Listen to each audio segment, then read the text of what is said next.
কোন একদিন সকালে আল্লাহর নবী বলছেন 400 কিলোমিটার পথ পায়ে হেঁটে যেতে হবে যুদ্ধে, যদি ব্যবস্থা না হয় কে কি দান করতে পারো? তখন উমর রাদিয়াল্লাহু তাআলা আনহু বললেন, আল্লাহ রাসূল, আমার বাড়িতে যে অর্থ সম্পদ রয়েছে আমি তার অর্ধেক দিলাম। আবু বকর সিদ্দিক রাদিয়াল্লাহু তাআলা আনহু বললেন, আল্লাহ রাসূল, আপনাকে আর আল্লাহকে বাড়িতে রেখে আমার যা আছে সবই দিলাম। তখন উসমান রাদিয়াল্লাহু তাআলা আনহু বললেন, আল্লাহ রাসূল, তাবুকের যুদ্ধে যত মানুষ যাবে সমস্ত মানুষের অর্ধেকের খাওয়া খরচ, যাতায়াত খরচ আমি উসমান দিব। সেই দিন লোক সংখ্যা ছিল 30,000। 15,000 লোককে উসমান রাদিয়াল্লাহু তাআলা 3 মাস খাওয়াবেন এবং 15,000 লোককে 15,000 উট দিবেন।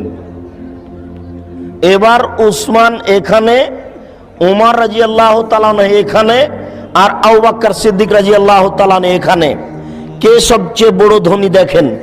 আল্লাহ রাসূল বললেন, সকালে শোনো, তাবুকের যুদ্ধে যেতে হবে, সংকট খুব, অর্থ সম্পদ নেই, কে কি দান করতে পারো?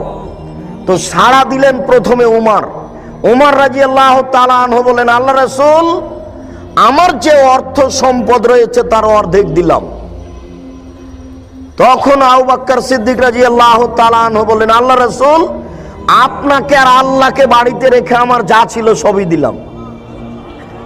আর উসমান রাদিয়াল্লাহু তাআলা আনহু বললেন, আল্লাহ রাসূল, যত সৈন্য সামন্ত যাবে তার অর্ধেকের যাতায়াত খরচ, খাওয়া খরচ আমি বহন করব।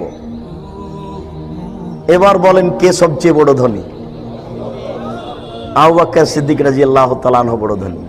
আবু বকর সিদ্দিক রাদিয়াল্লাহু তাআলা আনহু যে বাক্য বলেছেন, এই বাক্যকে ডিঙ্গিয়ে যাওয়ার মতো কিয়ামত পর্যন্ত মানুষের হাতে কোনো পথ হবে না। আবু বকর সিদ্দিক রাদিয়াল্লাহু তাআলা আনহুর বাক্যকে ডিঙ্গিয়ে যাওয়ার মতো মানুষের ক্ষমতা নেই। আবু বকর সিদ্দিক রাদিয়াল্লাহু তাআলা আনহুর পিছেই থাকতে হবে, মানুষ যত বড়ই ধনী হোক। কেন? উনি যা বলেছেন তার ছাড়া আর কোনো বাক্য দুনিয়াতে মানুষ বের করতে পারবে না। উনি বলেছেন যে আপনাকে আর আল্লাহকে বাড়িতে রেখে আমার যা আছে সবই দিলাম। ধনী হলেও মানুষ ধনী নয়, মূলত মন বড় হলেই মানুষ ধনী হয়।